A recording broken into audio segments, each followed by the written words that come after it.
اور جو یہ تقرری ہونی ہے یہ بھی اسمبلی کے قواعد اور ضوابط کے مطابق ہونی ہے، اور پارٹی نے اس کے مطابق ایکٹ کرنا ہے اور اس کے نتیجے میں اسپیکر صاحب نے نوٹیفائی کرنا ہے۔ تو میرا تو خیال یہ ہے کہ پاکستان تحریک انصاف جو اسمبلی کے باہر سیاسی بیانات دے رہی ہے اس ٹاپک کے حوالے سے، اور اس کو بھی ایک میڈیا ہائی بنانے کی کوشش کر رہی ہے، وہ جو اسمبلی قواعد اور ضوابط رولز اینڈ پروسیجرز کا جو میں نے ذکر کیا اس کے مطابق درخواست دیں اسپیکر صاحب کو، ان سے ملیں، اور وہ اکثر ملتے بھی ہیں۔ اسپیکر آفس جو ہے وہ اسمبلی میں بڑی ایک نیوٹرل جگہ ہوتی ہے جہاں پہ سارے ایم این ایز آتے ہیں، اور اگر انہیں کوئی ایشوز ہوتا ہے یا جماعت کا ایشوز ہوتا ہے تو وہاں ریزالو کیا جاتا ہے۔ تو میں تو یہ مشورہ دوں گا کہ آپ اسپیکر چیمبر میں جائیں، 12 جنوری کو اسمبلی کا اجلاس ہے، اس میں اس اپنی جو آپ کا یہ مدعا ہے اسے پیش کریں اور یہ حل ہو جائے گا، کیونکہ لیڈر آف اپوزیشن کی تقرری بہرحال اپوزیشن سے ہی ہونی ہے، گورنمنٹ سے تو ہونی نہیں ہے۔ لیکن پھر یہ 4 ماہ میں رکاوٹ کیا حاوی رہی پھر ڈاکٹر صاحب؟ آپ کہتے ہیں ان کی تقریریں بھی کوئی مسئلہ نہیں تھا جس پہ قرارداد آئی، اب آپ یہ کہتے ہیں کہ ہمیں کنسرن ہے کہ پی ٹی آئی کے خود لوگ اس نامینیشن سے خوش نہیں، اس کے علاوہ کیا رکاوٹ رہی ہے ان 4 ماہ میں؟ اور یہ ایک کنسرن کی بات ہے حکومت کے لیے کہ 4 ماہ میں پارلیمنٹ کے اندر اپوزیشن لیڈر نہیں تھا۔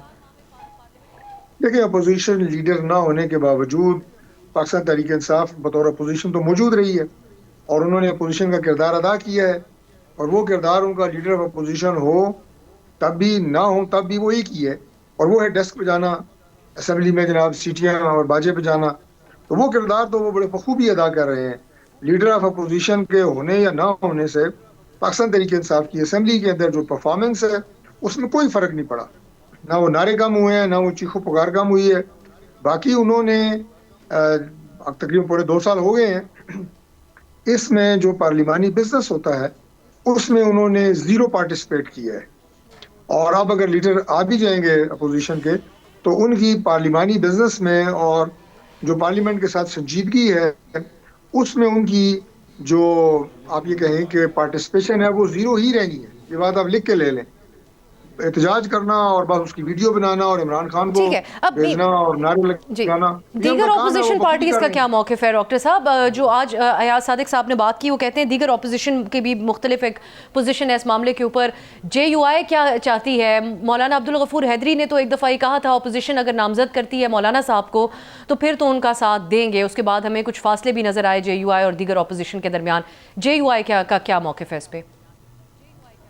دیکھیے، ظاہر ہے یہ رائٹ جو ہے یہ جو میجورٹی اپوزیشن پارٹی ہے اسی کا ہوتا ہے، اور وہ پاکستان تحریک انصاف ہے، اور جو آزاد ممبران بھی ان کے ساتھ ہیں، یہ ان کا رائٹ ہے، ہم نے یہ ڈینائی نہیں کیا۔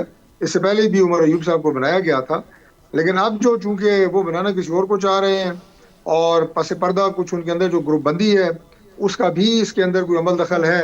میں جنید اکبر صاحب کو جو پبلک اکاؤنٹ کمیٹی کا چیئرمین بنایا تو وہ میں نے بتایا کہ بڑی مشکل سے کچھ سال کے بعد وہی ان کی اپنی انٹرنل گروپ بندی، اور پھر ان کی انٹرنل گروپ بندی نے ان کو ہٹوانے کے لیے اسمبلی اپنی پارٹی کے اندر، پارلیمانی پارٹی کے اندر یہ ریزولوشن پاس کی کہ تمام اسٹینڈنگ کمیٹیوں سے استعفے دیں۔ اصل ٹارگٹ جنید اکبر تھا، میں آپ کو پروگرام میں واضح انداز سے آپ کو بتا رہا ہوں، اسے ہٹانے کے لیے تمام جو قائمہ کمیٹیاں تھیں وہاں سے جو پاکستان تحریک انصاف کے چیئرمین ہیں وہ جناب انہیں مستعفی کرا دیا گیا۔ ایک خاص گروپ ہے، خاص لابی ہے، تو جہاں اس حد تک فریگمنٹیشن ہو وہاں پہ ظاہر ہے کسی ایک چیز کے اوپر کنسنسس بڑا مشکل ہوتا ہے۔ اب ایک چیز کے اوپر آپ کی جماعت میں بھی کنسنسس نظر نہیں آ رہا کہ پی ٹی آئی کے معاملے پہ مذاکرات کی بات پہ کس طرح آگے چلنا ہے۔ رانا ثناء اللہ صاحب نے تو یہ آفر کر دی کہ 5 بڑے ملک کے ساتھ بیٹھے ہیں، جس بڑوں میں وہ عمران خان صاحب کو بھی کاؤنٹ کرتے ہیں، ملک کی عسکری قیادت کو بھی کاؤنٹ کر رہے ہیں۔ دوسری طرف آپ لوگ ہر دن یہ بیانیہ بنانے کی کوشش کرتے ہیں کہ وہ ایک نیشنل سیکیورٹی تھریٹ ہے، Imran Khan persona non grata بن چکے ہیں، تو ان کا تو کسی چیز میں شمولیت نہیں ہوگی۔ سو اب آپ لوگوں کے ہاں اس بات پہ اتفاق رائے ہے کہ مذاکرات ہونے چاہیے پی ٹی آئی سے؟ جی دیکھیں، جب آپ کی جو ٹیم ہے اس کے جب لیڈر اور آپ کے کپتان یہ بات کہہ دیتے ہیں کہ مذاکرات ہونے چاہیے، اور وہ اس وقت پرائم منسٹر شہباز شریف صاحب ہیں یا ہمارے قائد میاں نواز شریف صاحب، وہ بھی اگر یہ کہتے ہیں کہ مذاکرات ہونے چاہیے، تو اس کے بعد کسی وزیر کا کوئی اختیار نہیں رہتا کہ وہ الگ party line they. So the party line has been determined by the prime minister, اور ڈائلاگ کی بات کر رہے ہیں، ایک دفعہ نہیں کی، 5 دفعہ کر چکے ہیں، 6 دفعہ کر چکے ہیں۔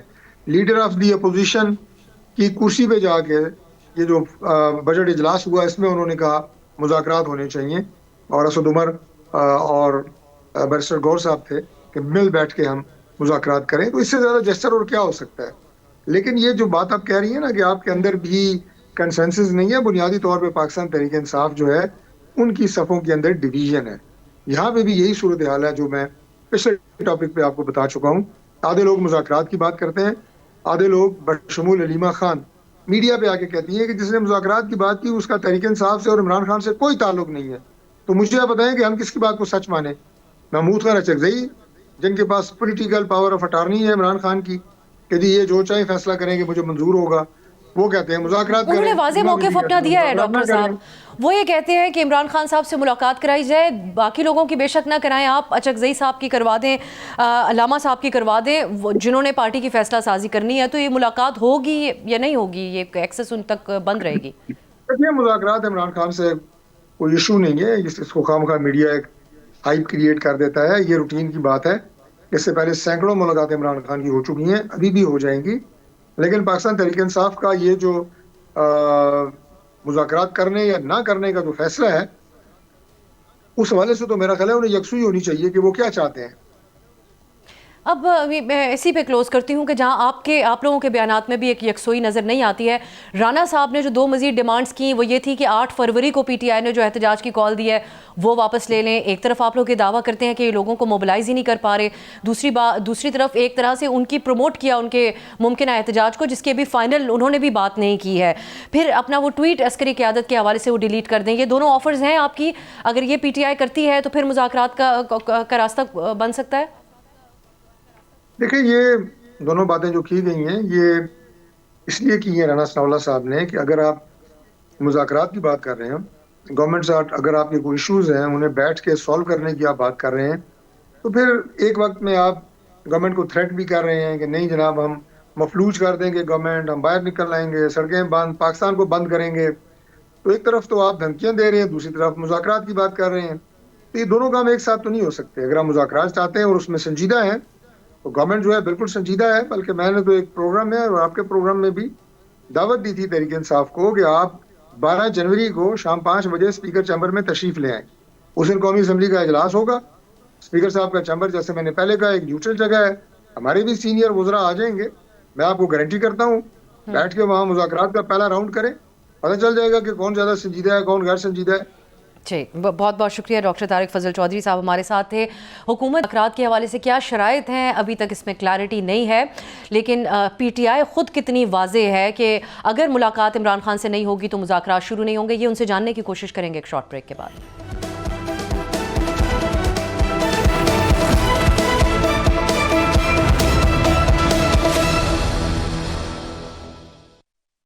بریک کے بعد خوش آمدید. قومی اسمبلی میں اپوزیشن لیڈر کی تعیناتی اور اس کے حوالے سے آج اسپیکر قومی اسمبلی کے بیان کو ہم ڈسکس کریں گے, اور مذاکرات کے حوالے سے حکومت جو نئی شرائط سامنے رکھ رہی ہے اس پہ بھی بات ہوگی. ہمارے ساتھ ترجمان خیبر پختونخوا حکومت شفیع اللہ جان صاحب موجود ہیں. شفیع اللہ صاحب بہت بہت شکریہ آپ کے وقت کے لیے. آج اسپیکر ایاز صادق نے میڈیا سے گفتگو کی ہے, غیر رسمی گفتگو, جس میں انہوں نے کہا کہ خود اپوزیشن کے اندر بھی اچکزئی صاحب کے بطور اپوزیشن لیڈر جو نامینیشن ہے اس کے اوپر اختلافات ہیں, اور پی ٹی آئی کے حلقوں میں بھی اس بات کے اوپر اختلاف ہے. کچھ خبریں بھی پہلے فلوٹ کر رہی تھیں کہ پی ٹی آئی کے حلقوں میں یہ بات کہی جا رہی ہے کہ کیا پی ٹی آئی میں کوئی نہیں تھا جو اچکزئی صاحب کو نامینیٹ کیا گیا اپوزیشن لیڈر کے لیے. کیا وجہ ہے کہ ان کی نامزدگی کی گئی, اور کیا واقعی اختلافات آپ کی جماعت میں پائے جاتے ہیں جن کو ایڈریس کرنا بھی باقی ہے؟ سب سے پہلے آپ کا شکریہ. آپ نے دیکھا ہوگا کہ جب سے عمران خان صاحب نے محمود خان اچکزئی صاحب کو نامینیٹ کیا ہوا ہے فار دا پوزیشن لیڈر, تب سے لے کے آج تک ایک آپ نے دیکھا ہوگا کہ ہمارے تمام ایم این ایز نے سائن کیے, جو ایک پروسیس ہوتا ہے ڈیو پروسیس وہ کمپلیٹ ہوا, اور ہم نے تمام تر جو کاغذات تھے وہ اسپیکر آفس میں جمع کیے. اور اس کے بعد سے لے کے آج تک یہ سٹیٹمنٹ کیوں نہیں آ رہی تھی. جب ہم نے پریشر بڑھایا اور جب ہم یہ بات کر رہے ہیں کہ اسپیکر قومی اسمبلی ہو چاہے یہ حکومت ہو, یہ بے اختیار ہیں, یہ بے بس ہیں, یہ ڈمیز ہیں, ان کو بھرتی کیا گیا ہے. کیونکہ جب آپ کے پاس عوام کا مینڈیٹ نہیں ہوتا تو پھر آپ کو جو بیٹھاتے ہیں آپ ان کے مطابق فیصلہ کرتے ہیں. جو آپ کو جس سیٹ پہ بھرتی کرتے ہیں اس کا آپ احسان مند ہوتے ہیں اور آپ ان کے فرما بردار ہوتے ہیں. وہ جو بھی کہیں گے آپ کو ماننا پڑتا ہے. تو اسپیکر قومی اسمبلی جو ہے, اگر وہ یہ کہتے ہیں کہ پاکستان تحریک انصاف کے کافی لوگ ہیں جو یہ کہتے ہیں کہ محمود خان اچکزئی صاحب کو لیڈر آف دا پوزیشن نہیں بننا چاہیے, یا پاکستان تحریک انصاف کے صفوں کے درمیان کوئی پھوٹ ہے, تو ان لوگوں کے نام لے. اس طرح نہیں ہوگا کہ آپ تمام تحریک انصاف کو نام لے کے بدنام بھی کرے, اور صرف اپنی نااہلی چھپانے کے لیے. آپ کی جماعت میں جب شفیع اللہ صاحب یہ بات اٹھائی گئی, اور ہر موقع کے اوپر سیاسی جمہوری جماعتوں کے اندر یہ باتیں ہوتی ہیں, اختلاف رائے کہ اچکزئی صاحب کیوں, باقی پی ٹی آئی میں اور کوئی نہیں تھا اس پوزیشن کے لیے, تو اس کا کیا جواز ہے, کیا وجہ ہے کہ اچکزئی صاحب کا انتخاب کیا گیا اس اہم پوزیشن کے لیے؟ دیکھیں, آپ نے دیکھا ہوگا کہ اس سے پہلے عمر ایوب صاحب جو تھے وہ ہمارے اپوزیشن لیڈر تھے, اور اب عمر ایوب صاحب نے جس طریقے سے فلور پہ عمران خان صاحب کی بیانیوں کو رکھا, جس طریقے سے انہوں نے عمران خان صاحب کا مقدمہ لڑا, جس طریقے سے وہ تحریک انصاف کی تحریک کی بات کرتے تھے, تو وہی چیزیں تھی جو ان کی سزا کی وجہ بنی. ان کو 50 سال قید اور کئی جھوٹے ایف آئی آر میں نامزد کی کے ڈیسیٹ کر دیا گیا. ہمیں پتا تھا کہ ہم جو بھی پاکستان تحریک انصاف سے لے کے آ جائیں, اس کو اپوزیشن لیڈر بنائیں, اور وہ جو اپنا رول پلے کرے گا تو اس کے لیے وہی سزا ہوگی جو عمر ایوب صاحب کی سزا ہے. جو محمود خان اچکزئی صاحب کا جو out of the box Imran Khan صاحب کیلے ہیں, وہ عمران خان صاحب داد کے مستحق ہیں, اور عمران خان ہی تحریک انصاف ہے, اور تحریک انصاف ہی عمران خان ہے. یہ ون مین آرمی ہے. یہاں پہ عمران خان صاحب جو بھی کہیں گے وہ منو ان تسلیم کیا جائے گا. کسی میں یہ جرت نہیں ہے اور نہ کبھی ہوگی کہ وہ عمران خان صاحب جو بھی کہیں اس کو نہ مانا جائے. جو فیصلہ عمران خان صاحب لیں گے تمام تحریک انصاف کو ماننی پڑے گی, کیونکہ مینڈیٹ عمران خان صاحب کا ہے, ووٹ عمران خان صاحب کا ہے. میں اگر آج انفارمیشن منسٹر ہوں اور میں نے آج اپنا حلقہ جیتا ہوا ہے, اگر آج سہیل آفریدی صاحب اپنا حلقہ جیتے ہوئے ہیں اور وہ سی ایم خیبر پختونخوا ہیں, اگر آج چیئرمین گوہر ہیں وہ اپنا حلقہ جیتا ہوا ہے, تو عمران خان کی مرہون منت ہے. آج عمران خان کا نام, اس کی پارٹی کا نشان, اس کی پارٹی کا ایجنڈا ہم سے ہٹایا جائے, ہم اپنی سیٹ نہیں جیت پائیں گے. تو یہ بات بڑی واضح ہے کہ قومی اسمبلی کا جو اسپیکر ہے وہ اپنی نااہلی چھپانے کے لیے, اپنی بے بسی چھپانے کے لیے. اچکزئی صاحب کی طرح کی ایک نیوٹرل ایک اور آپشن مولانا فضل الرحمان صاحب بھی ہو سکتے تھے. ان کی جماعت نے خود یہ بات کہی کہ ہم نے اپوزیشن سے کہا تھا کہ مولانا صاحب کو نامینیٹ کر دیا جائے تو ہم دیگر معاملات پہ بھی ساتھ چل سکتے ہیں. تو یہ ایک اپرچونٹی نہیں تھی کہ اگر ایک نیوٹرل شخصی کرنا تھا تو مولانا صاحب, اور جس کے ساتھ آپ کا اتحاد بھی مضبوط ہو جاتا؟ دیکھیں, جہاں تک مولانا صاحب کی بات ہے یا محمود خان اچکزئی صاحب کی بات ہے, بات شخصیات کی نہیں ہے. بات یہ ہے کہ ان کو عمران خان صاحب نے منتخب کیا تو اس لیے ان کا نوٹیفیکیشن نہیں ہو رہا. محمود خان اچکزئی صاحب ہمارے ساتھ کھڑے ہیں, اس تحریک میں ہماری بیانیے کے ساتھ کھڑے ہیں, اس مینڈیٹ چوری میں ہمارے ساتھ کھڑے ہیں, اس ناجائز حکومت کو وہ نہیں مان رہے, وہ ہمارے ہم خیال ہیں. تو اس لیے ہم نے عمران خان صاحب نے ان کو منتخب کیا. اور آپ بے بسی دیکھ لیں کہ اپنی نااہلی چھپانے کے لیے آج جو اسپیکر قومی اسمبلی جو ہے, ایک اور چیز, اسپیکر قومی اسمبلی ہمیشہ کہتے ہیں کہ مذاکرات کی آفر کرتے ہیں, وہ کہتے ہیں کہ میرا آفس استعمال کیا جائے, وہ یہ کہتے ہیں کہ میرے آفس کی طرف آنا پڑے گا تو ہی مذاکرات ہوں گے. ہم کیوں ان کے ساتھ بیٹھیں جب وہ اتنے بے بس ہیں, بے اختیار ہیں, ڈمی ہیں کہ وہ ایک نوٹیفیکیشن نہیں کر سکتے. تو یہ ساری بات وہی ہے کہ یہ اپنی جو بے بسی کو چھپانے کے لیے اس طرح کے الزامات اسپیکر قومی اسمبلی سے مذاکرات کے حوالے سے ایک اور آفر بھی آئی ہے. رانا ثناء اللہ صاحب, جن کو حکومت کہتی ہے کہ ان کے پاس مینڈیٹ ہے اس قسم کی بات چیت کرنے کے حوالے سے, وہ کہتے ہیں کہ 8 فروری کے احتجاج کی جو آپ نے کال دی ہوئی ہے وہ کال واپس لیں. کیا پی ٹی آئی اس بات پر غور کرے گی کہ اپنی جو مزاحمت کی پالیسی ہے اس کو ایک طرف رکھا جائے تاکہ مذاکرات کا رستہ بنے؟ دیکھیے, یہ بڑی انٹرسٹنگ چیز ہے, اور آپ نے اچھا کیا یہ سوال کیا ہے کہ رانا ثناء اللہ صاحب ایک سائڈ پہ یہ کہتے ہیں کہ 8 فروری کی جو کال ہے وہ واپس نہیں لیں گے تو 9 مئی کے کیسز پڑے ہیں وہ کھل جائیں گے. تو یہ تو دھمکیاں دے رہے ہیں. اس کا مطلب یہ ہے کہ 9 مئی جو ہے وہ تحریک انصاف کو نشانہ بنانے کے لیے ایک فالس فلیگ آپریشن کیا گیا. ہمارا ماننا بھی ہے اور ہم یہ ثابت بھی کر سکتے ہیں. تو رانا ثناء اللہ تو اس بات پہ سٹیمپ لگا رہے ہیں. جہاں تک رانا ثناء اللہ صاحب کی بات ہے کہ 5 بڑے بیٹھ جائیں اور بات چیت کریں اور پاکستان کو آگے بڑھائیں, آگے پاکستان تب بڑھے گا جب یہاں پہ مینڈیٹ کا احترام ہوگا. جس کو جو مینڈیٹ ملا اس کو واپس کر دیا جائے. لیکن کچھ ٹرسٹ بلڈنگ کا آپ لوگ مطالبہ, قطع کلامی کی آپ سے معذرت, لیکن آپ لوگ بار بار کہتے ہیں کہ اعتماد کی فضا بنائی جائے مذاکرات کے لیے. خود پی ٹی آئی کو بھی تو کچھ اعتماد کی فضا بنانی ہوگی. آپ لوگوں کا پہلے اصرار رہا کہ ہم بات صرف اسٹیبلشمنٹ سے کریں گے. آج بھی سی ایم آفریدی صاحب کہتے ہیں کہ اسٹیبلشمنٹ کے ساتھ میں بیٹھنے کو تیار ہوں, ورکنگ ریلیشن قائم کرنے کے لیے بھی تیار ہوں. اب ایک مطالبہ سی ایم صاحب کا یہ بیان کوٹ ہو رہا ہے کہ اسٹیبلشمنٹ کے ساتھ ایک یہ غلط بیانی سے کام لیا جا رہا ہے. ایسا کوئی بیان نہیں آیا. نہ ہم کسی اسٹیبلشمنٹ سے کوئی بیک ڈور رابطہ چاہتے ہیں، نہ ہماری کوئی خواہش ہے۔ ہاں، ایک انتظامی امور کے لیے جو ایک ریلیشن شپ ہونی چاہیے صوبے کو چلانے کے لیے، بالکل ہم اس کے لیے تیار ہیں۔ اس سے زیادہ نہ ہم چاہتے ہیں، نہ ہماری خواہش ہے۔ وہ ایک ورکنگ ریلیشن ہی اس کو کہا جا سکتا ہے نا، خیبر پختونخوا کے انتظامی معاملات تو پھر ورکنگ ریلیشن شپ ایک اور چیز ہوتی ہے، اور انتظامی امور چلانے کے لیے کچھ ان سے اگر بات چیت ہو وہ ایک اور چیز اتنا ایمینڈ اگر تھوڑا بہت تبدیل کیا جا سکتا ہے تو ایک مطالبہ پھر ایک اور حکومت نے رکھا کہ جو ٹویٹس ہیں عمران خان صاحب کے عسکری قیادت کے حوالے سے وہ ڈیلیٹ کر دیے جائیں۔ ٹرسٹ بلڈنگ کے لیے پی ٹی آئی یہ قدم اٹھائے گی کہ ان ٹویٹر پیغامات کو ڈیلیٹ کر دیا جائے تاکہ آگے معاملات بڑھیں؟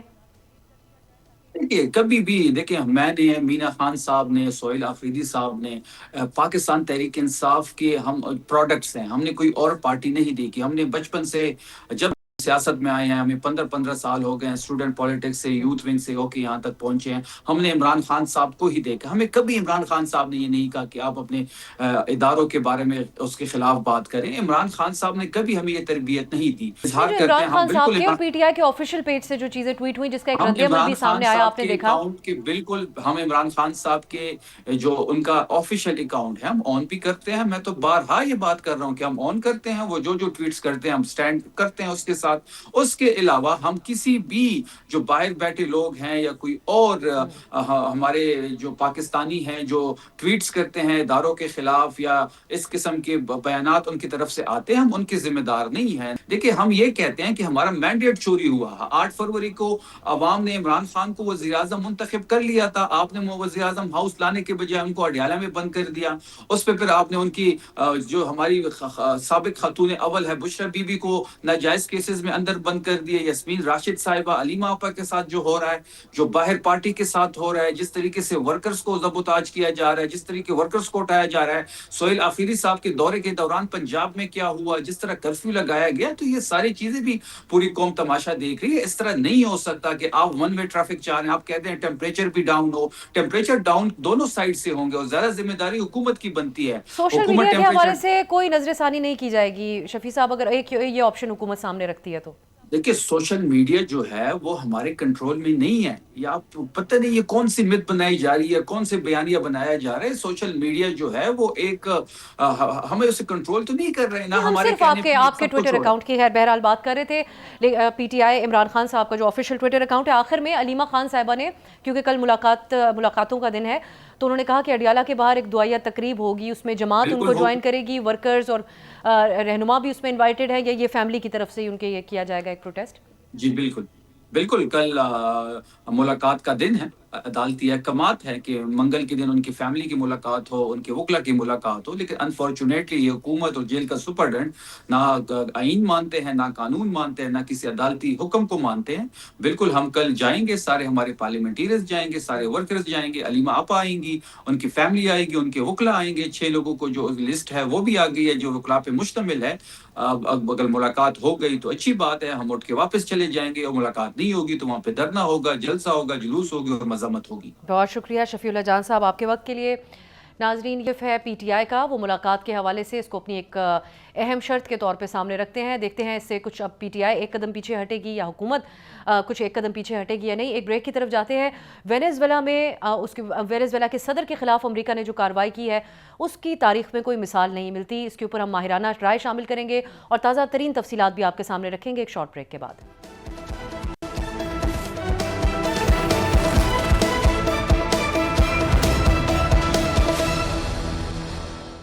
بریک کے بعد خوش آمدید ناظرین۔ امریکہ اپنے مفادات کے لیے دنیا بھر میں حکومتیں تبدیل کرانے، نظام کو گرانے اور بدلنے کے حوالے سے تو جانا جاتا ہے، اس قسم کی خفیہ کارروائیوں کے حوالے سے بھی جانا مانا جاتا ہے، لیکن جس طرح سے تیل کے ذخائر سے مالا مال ملک وینیزویلا میں براہ راست فوجی کارروائی کی گئی ہے، اس کی کوئی خاص جو ہے وہ ایکسپیکٹ نہیں کر رہا تھا کہ اس قسم کی کارروائی امریکہ کر سکتا ہے آج کے موجودہ دور میں۔ جیسا کہ آپ لوگ جانتے ہیں کہ 3 جنوری کو وینیزویلا کے صدر اور ان کی اہلیہ کو ان کی رہائش گاہ سے امریکہ نے ایک فوجی آپریشن کے ذریعے اغوا کیا، پھر امریکہ منتقل کیا گیا۔ آج کی اپڈیٹ یہ ہے کہ وینیزویلا کے صدر اور ان کی اہلیہ کو کو خطرناک ملزمان کی طرح نیو یارک میں وفاقی عدالت میں پیش کیا گیا اور اس کے مناظر بھی براہ راست دنیا بھر نے دیکھے۔ ان کے اوپر امریکہ میں منشیات سمگلنگ کے الزامات ہیں، نارکو ٹیررزم کا نام بھی دیا جا رہا ہے جو الزامات ہیں ان کے اوپر۔ اس سلسلے میں جو کارروائی کی گئی ہے اس کو صدر ٹرمپ نے تو تیل اور منشیات سے جوڑا۔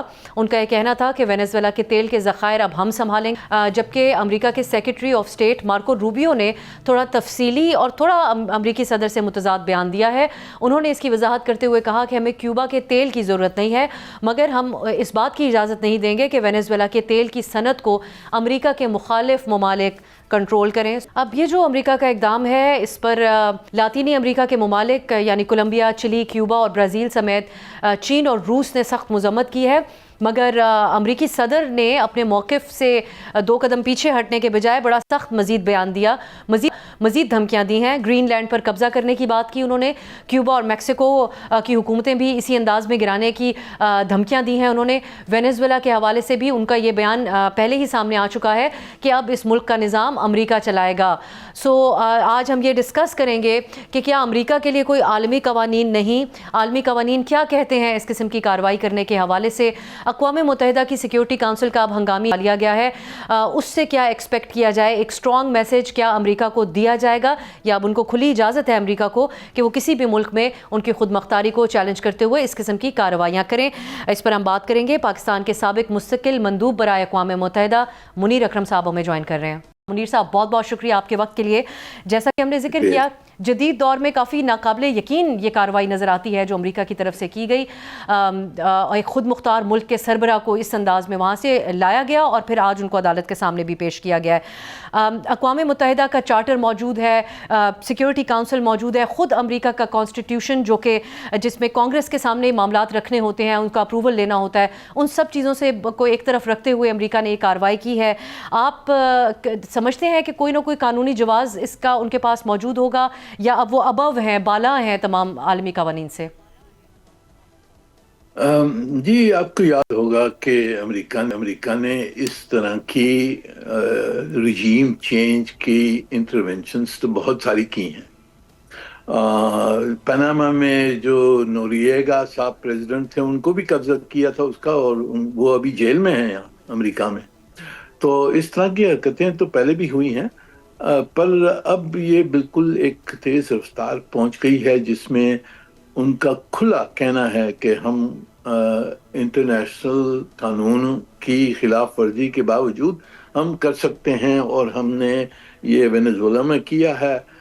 یہاں روبیو صاحب تو کہتے ہیں تیل نہیں ضرورت ہے، میرے خیال میں تیل پہ قبضہ کرنے کی یہ سب میں بڑی موٹیو یہی ہے کہ وینزویلا کا جو آئل ریزروز ہیں سب میں دنیا میں سب سے بڑی آئل ریزروز ہیں، اس پہ اپنا قبضہ کرنے کے لیے یہ بڑی آبجیکٹیو رہی ہے۔ تو میرے خیال میں یہ انٹرنیشنل اکاؤنٹیبلٹی بڑی طاقت کو کرنا مشکل ہوگا، پر اس سے جیو پولیٹیکل ٹینشنز بڑھ جائیں گی، اور جو دوسرے خطوں میں بھی یہ جو پریسیڈنٹ بنا ہے کہ ہم کوئی بھی بڑا ملک ہے، طاقتور ملک ہے، وہ ہمسائے کے یہاں جا کر وہ قبضہ کرے اور انٹروین کر سکے، یہ پریسیڈنٹ پوری دنیا کے لیے بہت بہت خوفناک ہے۔ امریکہ کو اصل مسئلہ صدر ٹرمپ کی پالیسی کو دیکھتے ہوئے یہ تیل کے معاملے کے اوپر ہی ہے، جس کو مارکو روبیو مختلف انداز میں بیان کر رہے ہیں کہ امریکہ کے مخالف جو ممالک ہیں وہ اس تیل کی صنعت کو وینزویلا میں کنٹرول کر رہے تھے، یا اس سے بڑھ کر ہے علاقے میں اپنی اجارہ داری کو برقرار رکھنے کے حوالے سے ہے؟ جی، میرے خیال میں اوبویسلی جیسے میں نے کہا کہ وینزویلا کی جو آئل ریزروز ہیں سب میں دنیا میں سب سے بڑی ہیں، تو امریکہ کو وہاں سے نکالا گیا تھا جب چاویز نے پریزیڈنٹ بن گئے تھے، مڈورو ان کا لیفٹیننٹ تھا، اور یہ چاویز کی جو پارٹی تھی انہوں نے امریکن کمپنیز کو آہستہ آہستہ کر کے وہاں سے نکالا، تو ان کو یہ واپس قبضہ کرنا ہے آئل ریزروز پر۔ یہ سب میں بڑا مسئلہ ہے، اور وہ نہیں چاہتے ہیں کہ چین کی کمپنیز آ جائیں اور وہ قبضہ کریں، تو obviously ان کا پہلا یہی ہے کہ امریکن قبضہ رہے آئل وینزویلا کی آئل ریزروز پر ایک نقطہ یہ بھی ہے کہ امریکن جو ریفائنریز ہیں ٹیکسس وغیرہ میں، یہ ریفائنریز وینیزویلن تیل پہ چل رہی تھی بہت سالوں سال سے، اور ان کی ایفیشنسی بڑھ جائے گی اگر وینیزویلن تیل واپس ان کے پاس موجود ہو. تو یہ ایک بالکل اکنامک جسے کہتے ہیں امپیریلسٹک آبجیکٹو تھا کہ ریسورسز کو قبضہ کرنے کے لیے. اب اقوام متحدہ کی سلامتی کونسل کا ہنگامی اجلاس طلب کیا گیا ہے کولمبیا کی درخواست پر روس اور چین کی حمایت سے. جیسا کہ ہم سب کئی دفعہ ایسے صدر ٹرمپ کے بیانات دیکھ چکے ہیں جس میں وہ اقوام متحدہ کو بھی سنجیدہ نہیں لیتے اور کھل کر اس بات کا اعلان کرتے ہیں. کیا ایکسپیکٹ کیا جائے اس اجلاس سے؟ جی اجلاس ہوگا، اس میں روس اور چین مخالفت کریں گے، کچھ دوسرے ممالک ہیں جیسے وینیزویلا، کولمبیا، کیوبا، یہ سب مخالفت کریں گے. پر میری نظر میں نتیجہ نہیں نکلے گا، کیونکہ ایک تو امریکن ویٹو ہے اور پھر امریکن دباؤ ہے چھوٹے ملکوں پر.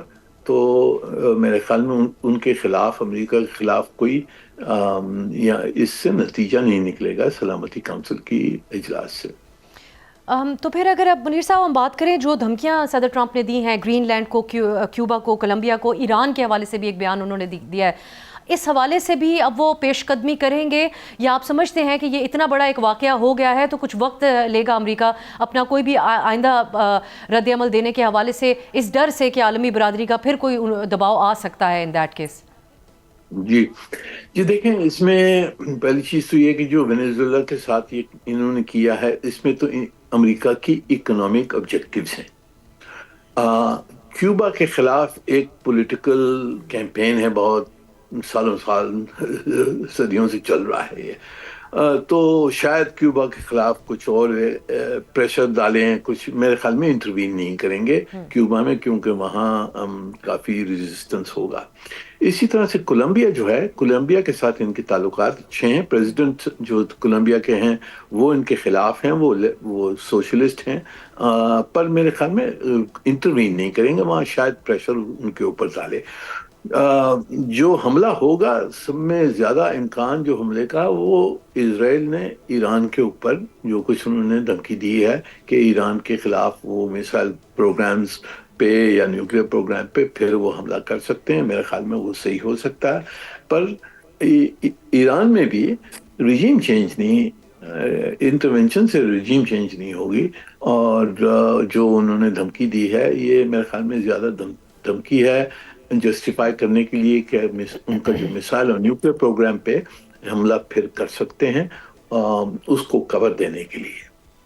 آخر میں منیر صاحب، اب جو عالمی برادری کا ایک رد عمل ہے اس میں کچھ ممالک نے بڑا محتاط سا ایک رویہ اپنایا اور کچھ نے خاموشی اس واقعے کے حوالے سے، جس کو دوسری طرح یہ بھی دیکھا جا رہا ہے کہ تمام عالمی قوانین کو ایک طرف رکھتے ہوئے ایک ملک کی خود مختاری پہ ایک طرح سے حملہ کیا ہے امریکہ نے. سو یہ جو تقسیم ہے اور ایک کلیئرٹی نہیں ہے، ایک اصولی پوزیشن سامنے نہیں آتی، یہ کیا ظاہر کرتا ہے آپ کی نظر میں کہ ایک نیو نارمل ہے، اس طرح کی کارروائیاں اب آئندہ مستقبل میں ہم دیکھیں گے کہ ہوتی رہیں گی؟